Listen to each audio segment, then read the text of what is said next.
Well, good evening, everybody. This is Nolan with Positively Osceola, back at it again with another Sports Talk Live with yours truly, Nolan Bottomley. How's everybody doing? I hope you had an awesome Tuesday today. Driving here, it was actually very rainy. I actually think it just stopped, but it was really loud. So hopefully everybody has had a very safe drive home from work. You're home now and you're relaxing, getting ready for the next day. Not even work, but school. You turn on your favorite show, Positively Osceola Sports Talk Live. We got some good topics to talk about this week. With the conclusion of the state wrestling tournament last weekend, winter sports ended for Osceola County schools last week, and now the spring sports season is in full gear. As Frank Sinatra says, "You make me feel like spring sports has sprung." As I was working on that, I was trying to appeal to my older audience. Did it do anything? Just let me know. But yeah, we have a lot of topics to talk about here today. So without further ado, let's get her going.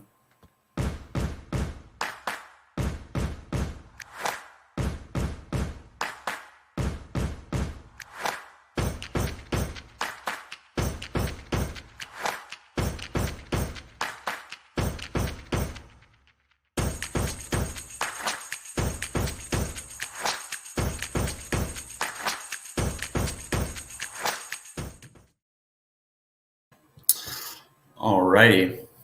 So one relatively new sport here in the county is lacrosse, which is currently only played at the high school level by Celebration and Tohopa-Calaga, but several others, including St. Cloud, are considering adding the sport. Celebration was the first school to adopt lacrosse, adding it to their roster back in 2014. Tohopa-Calaga began playing lacrosse in their second year of operation. Storm girls coach Laura Jones hopes others will join in the near future. And, I can't say I blame her. I think it would be awesome if most, if not all, of the teams here in Osceola County formed a lacrosse team. That would be awesome. It's just another sport to watch and enjoy, and it puts more athletes out there. It's awesome. I have a quote here. "We are excited to see Toho's program developing. We are hopeful to have 2 to 3 more teams in the county within the next couple of years," Coach Jones said. "Having more high schools adopt lacrosse programs will help the sport grow at the middle school level for recreational teams. Orange and Seminole counties have dominated rec and club." Man, I'm having a troublous time saying lacrosse. Club lacrosse in Central Florida for years. Watching high school programs in Polk begin to develop and building lacrosse in Osceola will help to spread the sport across Central Florida at all ages. So let's get in more to lacrosse, starting with the Toho boys stand at 6-2 on the season, but lost their rival match to Celebration 2-4. I think it's a rivalry because they're the only 2 teams in the county. I'm just kidding. Last week, they lost last week with a score of 15-7. A pair of seniors, Lonnie Flores Jr. and Quentin Palesk, led the Tigers in scoring with 26 and 23 goals. Wow. Respectively, through 8 games, senior Zach Zelmansky, who had 9 goals, topped all Storm scorers. Celebration girls team blasted Tohopa-Calaga 26-1 last week to move to 4-2 on the season, while the Tigers are now 4-4, led by freshman Abigail Lotcher's 7 goals. 15 different players scored for the Storm in that big win. Celebration is led in scoring by a trio of underclassmen.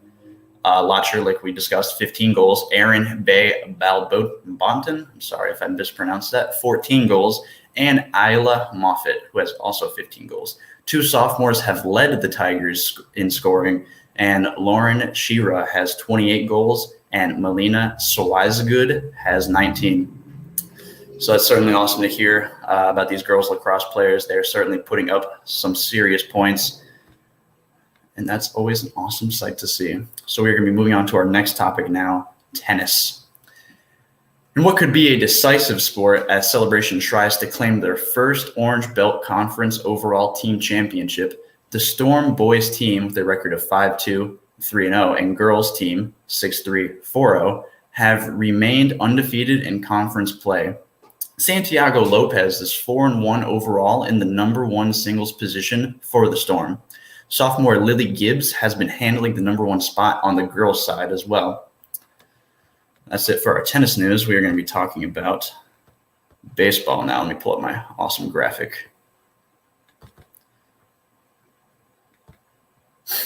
With wins over St. Cloud and Olympia last week, Osceola pushed its record to 4-1.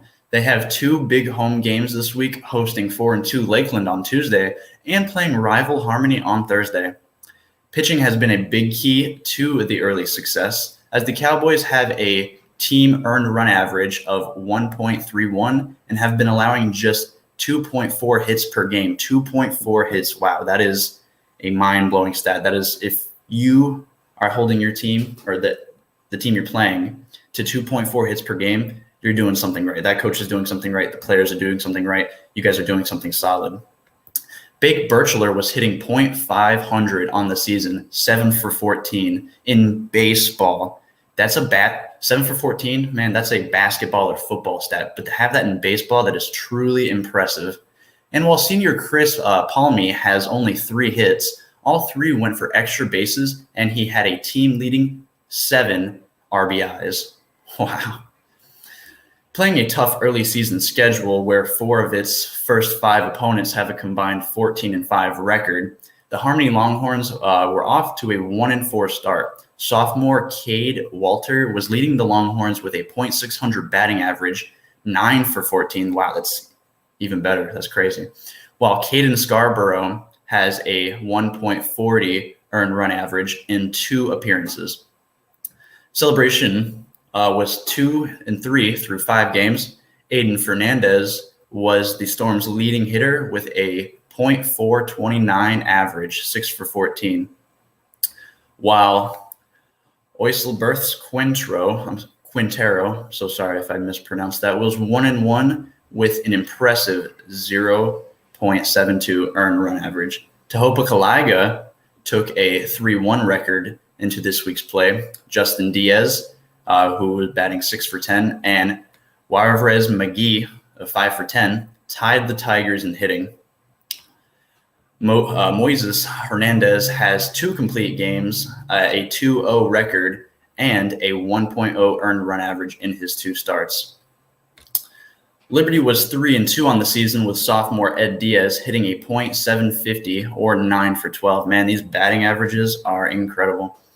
And also dominating on the mound with a .00 earned run average with 16 strikeouts and 6 innings of work. Wow. And both Point Siena with a record of 0-3 and St. Cloud with a record of 1-3 were off to slow starts. So now, that was our very awesome baseball topic. We're going to be moving on to flag football. The flag football season gets underway this week, with Harmony again being among the favorites in the Orange Belt Conference, which will be determined by a round-robin competition. So I actually went to Harmony High School, and I've got to see the girls flag football team, and they mean business. I'll tell you, they have a very good coaching team there, and it makes sense that they are being seen as the favorites so far. And now we're going to be moving on to softball. 6 of the 8 public high schools in Osceola were at .500 or above through 2 weeks of the 2022 season. Harmony was 3-1, while St. Cloud, Celebration, and Liberty were 2-1. Leading hitters in the county were St. Cloud's Hannah Nasco, hitting 4 for 8, and Kylie Holland also hitting 4 for 8. Nayeli Hernandez was hitting .714 for Osceola, who Osceola has a record of 2-2. She collected 10 hits in her first 14 at-bats. Wow, that is really, really good. Celebration with a record of 2-1, and Kaylee Pagan hitting .750 with 8 RBIs, and Carolina McAuley was at .600 with 5 RBIs. Jenna Morales was hitting a robust .875 for Liberty, who has a record of 2-1. So that is the news that I have. It's been a very different week from what we've seen because winter sports is over. We're getting into the springtime now. So we got more baseball, tennis, lacrosse. It's all coming into full swing now. And where are you going to get the updates? You're going to get the updates right here every Tuesday at 6 o'clock. Positively Osceola's Sports Talk Live. Don't miss it. That's it for this episode. Please tune in next week at 6 o'clock. This is Nolan with Positively Osceola, and along with the county. I forgot my intro. Wow. along with everyone in the community, we're making a positive difference in and around Osceola County. I am out of here.